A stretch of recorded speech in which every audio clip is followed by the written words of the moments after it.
好啦，各位觀眾，係2025年10月5日星期日夜下晝3:15，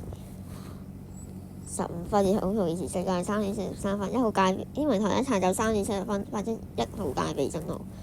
我睇下最新報消息，麥德姆即將喺雷州半島登陸，會繼續遠離本港，本地風力開始減弱，但下晝初時部分地區仍然受強風影響，離岸及高地間中吹烈風。根據現時預測，本港風力會繼續減弱。